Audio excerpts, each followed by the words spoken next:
আজকের রেসিপি ধনেপাতার চাটনি, বাটাবাটির ঝামেলা ছাড়া টক ঝাল মিষ্টি। নমস্কার আমার প্রিয় বন্ধুরা, আশা করি আপনারা সকলে ভালো আছেন আর সুস্থ আছেন। বাসন্তীর রান্নাঘরে আপনাদের সবাইকে সুস্বাগত। আজকের রেসিপি ধনেপাতার চাটনি, বাটাবাটির ঝামেলা ছাড়া টক ঝাল মিষ্টি। যে চাটনিটা আপনারা ভাত কিংবা রুটি, লুচি কিংবা পরোটা, ইডলি কিংবা ধোসা, চপ অথবা সিঙ্গাড়া যা কিছু জিনিস অনায়াসে খেতে পারবেন। এই ভিডিওটি সম্পূর্ণ দেখা আর আমার চ্যানেলটিকে সাবস্ক্রাইব করার অনুরোধ রইল। ধনেপাতার চাটনি রান্না করার জন্য যে উপকরণগুলো লাগবে সেইগুলি হলো: এক কাঠি ধনেপাতা, এটা ওজনে আছে 100 গ্রাম। যতটা ধনেপাতা লাগবে ঠিক ততটা টমেটো লাগবে। এখানে নিয়েছি 2টো টমেটো, এটাও ওজনে আছে 100 গ্রাম। একটি বড় সাইজের পেঁয়াজ, একটি রসুন, 2 ইঞ্চি আদা আর একটি লেবু। তার সাথে লাগবে 3 চামচ চিনি, 1 চামচ কালো জিরে আর 3টি কাঁচা লঙ্কা। যেরকম ঝাল খাবেন সেরকম লঙ্কা দেবেন। এখানে সমস্ত কিছু কুচানো হয়ে গেছে। আদাটা গ্রেট করে নিয়েছি, লঙ্কাটা কুচিয়ে নিয়েছি, পেঁয়াজটাও কুচানো আছে, ধনেপাতাটা ভালো করে ধুয়ে কেটে পরিষ্কার করা আছে, টমেটোগুলো কেটে নিয়েছি, রসুনগুলো কুচি নিয়েছি। আসুন চাটনিটা বানিয়ে ফেলি, আপনাদেরকে সঙ্গে নিই। প্যান গরম হলে প্যানে দিলাম পরিমাণ মতন তেল। রান্নাটা আমি সরষের তেলে করব, আপনারা আপনাদের পছন্দ মতো তেলে রান্না করতে পারেন। তেল গরম হলে তেলে দিলাম কালো জিরে,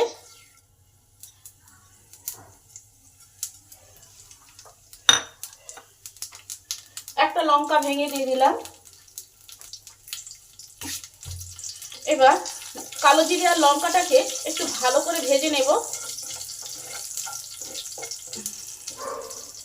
এবার রসুন কুচিটা দিয়ে দিলাম, রসুনটাকে একটু ভালো করে ভেজে নেব। রসুনটা আমার ভালোভাবে লাল লাল করে ভাজা হয়ে গেছে। এই সময় পেঁয়াজটাকে দিয়ে দিলাম আর তার সঙ্গে কাঁচা লঙ্কা কুচিগুলোও দিয়ে দিলাম। আর পেঁয়াজটা তাড়াতাড়ি ভাজার জন্য স্বাদ অনুযায়ী নুন দিলাম।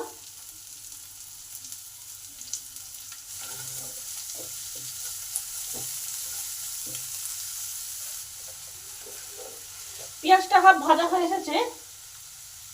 এবার আদা গ্রেট করা আছে সেটা দিয়ে দিলাম।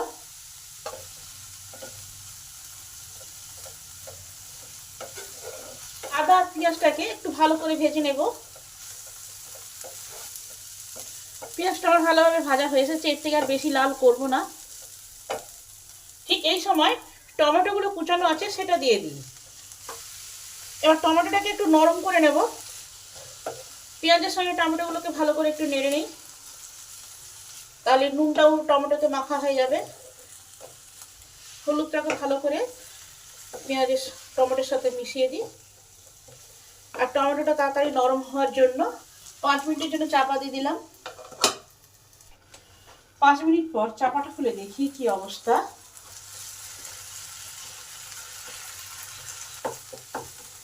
টমেটোটা নরম হয়ে এসেছে, কিন্তু আরো একটু নরম করব, তাই আরো 5 মিনিট চাপা দিয়ে দিলাম। আরো 5 মিনিট পর ঢাকাটা খুলে দেখি কি অবস্থা। পেঁয়াজ টমেটো একবারে সুন্দরভাবে নরম হয়ে গলে গেছে। এবার কুচানো ধনেপাতাগুলো এতে দিয়ে দিলাম। এবার ধনেপাতাগুলোকে এই পেঁয়াজ আর টমেটোর সাথে ভালো করে মিশিয়ে নেব। এবার ধনেপাতাগুলো যাতে সেদ্ধ হয় সেই জন্য আমি 5 মিনিট চাপা দিয়ে দিলাম।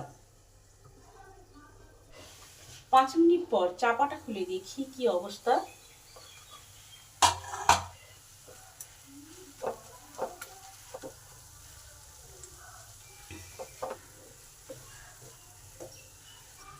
আরো একটু সেদ্ধ হওয়ার জন্য 5 মিনিট চাপা দিয়ে দিলাম। মিনিট পর চাপাটা খুলে দেখি।